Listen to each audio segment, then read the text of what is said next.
Hallo zusammen, ich bin's mal wieder, euer Michael, und heute gibt's von mir ein Video zu diesem schönen Gerät hier. Das hier ist der neue DJI RS5 Gimbal. Wie ihr sehen könnt, habe ich da eine Lumix S1 II drauf. Zusammen mit dem neuen 35-1.4 Objektiv von Sigma wollte ich da mal ein bisschen ausprobieren, was damit denn so möglich ist. Der Gimbal an sich macht ja schon einen sehr guten Eindruck mit dem neuen Tracking-Modul, wo er damit jetzt automatisch Motive tracken und verfolgen kann. Ich wollte das natürlich ausprobieren und hatte da jetzt am Wochenende die Gelegenheit dazu. Ein Dank geht da erstmal an Fotoprofi in Ludwigsburg, welche mir den zur Verfügung gestellt haben. Wie gesagt, ich wollte da mal meine eigenen Erfahrungen mitsammeln und die will ich euch jetzt einfach mal mitteilen.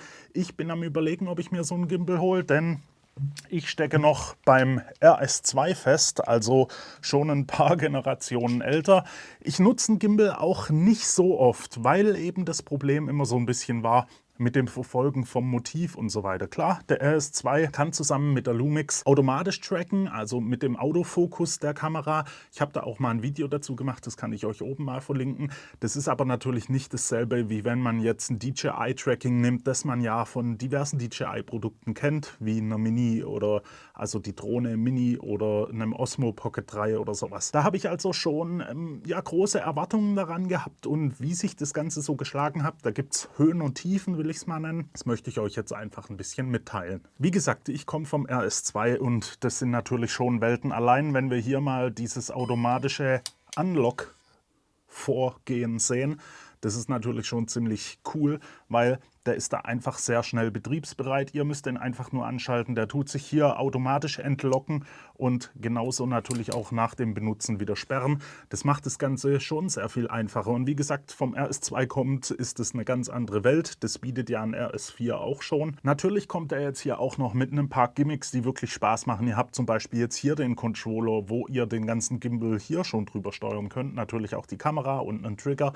Das macht also schon sehr, sehr viel Spaß. Das macht euch den ganzen Aufwand einfach ein bisschen geringer und unterstützt euch da ein bisschen bei eurer Arbeit. Ansonsten liegt der natürlich wie alle anderen auch gut in der Hand. Klar, ihr habt hier 1,4 oder 1,5 Kilo zusammen mit einer Kamera da drauf, seid ihr dann irgendwo ein bisschen über 2 Kilo. Da habt ihr dann schon was in der Hand, aber es lässt sich mit den zwei Griffen natürlich sehr gut führen und halten. Also da konnte ich jetzt nicht irgendwie groß Probleme feststellen, aber klar, ich komme vom RS2, da ist es fast nichts anderes. Was ihr hier jetzt natürlich auch habt, ihr könnt das Ganze sehr einfach ausbalancieren, denn ihr habt hier so einfache Drehrädchen, wo ihr das Ganze in Balance setzen könnt, sag ich mal. Und das macht es sehr viel einfacher und nimmt euch natürlich auch wieder ein bisschen Zeit ab. Was aber natürlich am interessantesten daran ist, wie stabilisiert das Ganze. Und ich kann euch hier mal so ein paar Testvideos zeigen, möchte ich es mal nennen. Da bin ich ein bisschen meiner Tochter hinterher gerannt, also schon wirklich schnell gelaufen mit dem Gimbal und der Lumix. Da ergibt sich eine richtig tolle Stabilisierung. Also da macht das Ding einen richtig guten Job. Da hatte ich das Tracking auch aktiv. Ich habe auch in den anderen Beispielen meistens das Tracking benutzt, weil es,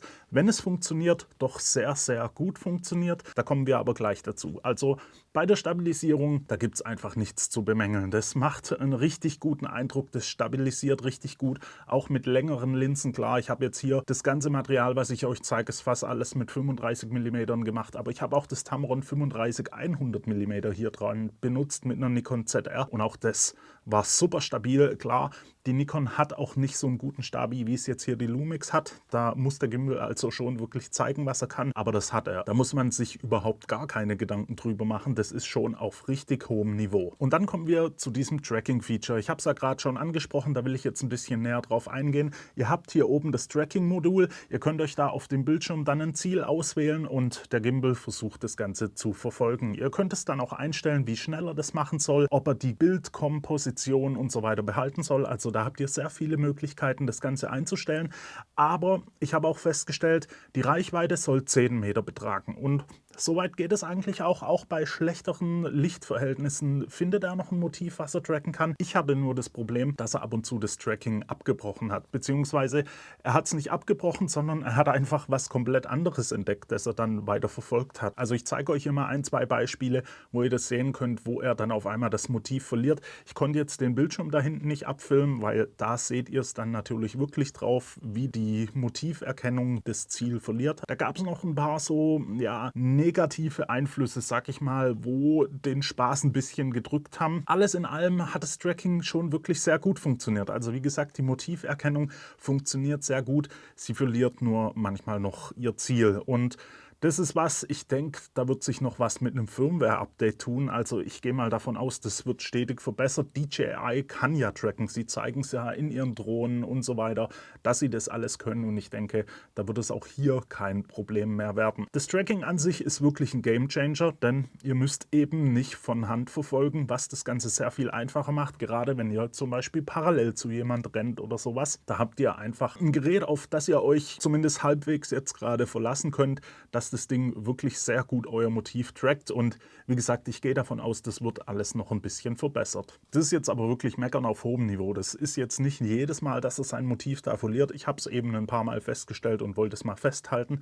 Man kann sich also noch nicht 100% darauf verlassen, aber ich sag mal, 95% sind auf jeden Fall drin. Gimbal hin oder her ist natürlich auch immer die Frage, die Kameras bieten heutzutage schon richtig gute Stabilisierung, aber manchmal, gerade wenn man so ein bisschen um irgendwelche Motive rumläuft oder so, bietet euch ein Gimbal da halt einfach immer noch einen Tick mehr Stabilisation. Deswegen ist es natürlich schwierig zu sagen, man braucht überhaupt gar keine Gimbals mehr, weil dem ist einfach nicht so. Es wird eben doch nochmal ein gutes Stück stabiler, vor allem wenn man auch mal von unten filmen will oder von ganz weit oben, macht es halt schon nochmal einen Unterschied. Wie gesagt, ich habe den von Fotoprofi bekommen und bin noch so ein bisschen hin und her gerissen, ob ich mir den jetzt kaufen will oder ob ich vielleicht auf eine Pro-Version warten soll, weil es gibt ja bei den vorherigen Modellen auch immer eine Pro-Version. RS4, RS4 Pro und so weiter. Bei dem RS2 genauso. Und ich habe da eigentlich immer die Pro-Version genommen. Bei den Pro-Versionen habt ihr einfach so ein bisschen mehr Spielraum, was das Gewicht und die Größe angeht.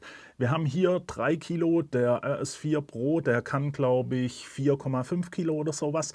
Und da ist das Gewicht noch nicht mal der große entscheidende Faktor. Klar, der spielt natürlich auch mit, wenn ihr da ordentlich was draufpackt. Aber auch die Größe. Beim RS4 Pro ist alles ein bisschen größer. Ihr könnt da einfach ein bisschen größere Kameras noch nutzen. Und ich habe zum Beispiel auch eine Nikon Z8. Und wenn man da natürlich ein ordentlich großes Objektiv dran schraubt, sei es auch nur ein 70-200 oder sowas, dann wird es hier mit dem Ausbalancieren schon ein bisschen schwieriger. Und wer mag das denn nicht, da auch mal eine große Linse drauf zu schrauben, weil da könnt ihr richtig schöne Effekte mit herzaubern. Also deswegen, ich bin noch ein bisschen hin und her gerissen, ob ich jetzt noch warten soll. Bis jetzt ist noch gar nichts angekündigt, also das ist ein bisschen schwierig, ob da noch was kommt. Ich gehe aber mal davon aus, dass da noch was kommt. Aber dann ist natürlich auch eine Preisfrage. Der hier liegt auf jeden Fall schon bei 730 € oder sowas mit dem Tracking-Modul. Und das wollt ihr natürlich auf jeden Fall dabei haben. Also bei mir ist es zumindest so, weil das macht natürlich den großen Unterschied. Und dann wird so eine Pro-Version wahrscheinlich auch wieder an den 1000 € oder sogar drüber kratzen. So, das war mal mein erster Eindruck. Mich interessiert, was ihr denn dazu sagt. Nutzt ihr Gimbals oder sagt ihr in der heutigen Zeit mit den Kameras, eine Lumix stabilisiert schon wirklich sehr, sehr gut? Da braucht ihr überhaupt gar keinen Gimbal mehr. Schreibt es doch einfach mal in die Kommentare. Wenn ihr das Ganze ausprobieren wollt und in der Nähe seid, dann schaut doch einfach in Ludwigsburg beim Fotoprofi vorbei. Die haben ein Demo-Gerät, einen Aussteller, den könnt ihr da sicher auch mal testen, wenn ihr da Interesse dran zeigt. Und dann war es das eigentlich auch schon von mir. Ich hoffe, das Video hat euch gefallen. Wenn es denn so war, lasst mir doch einfach ein Like da. Abonniert den Kanal für weitere Videos und dann sehen wir uns hoffentlich beim nächsten Video wieder. Vielleicht dann schon mit gekauftem Gimbal. Mal schauen. Bis dahin wünsche ich euch eine gute Zeit. Ciao.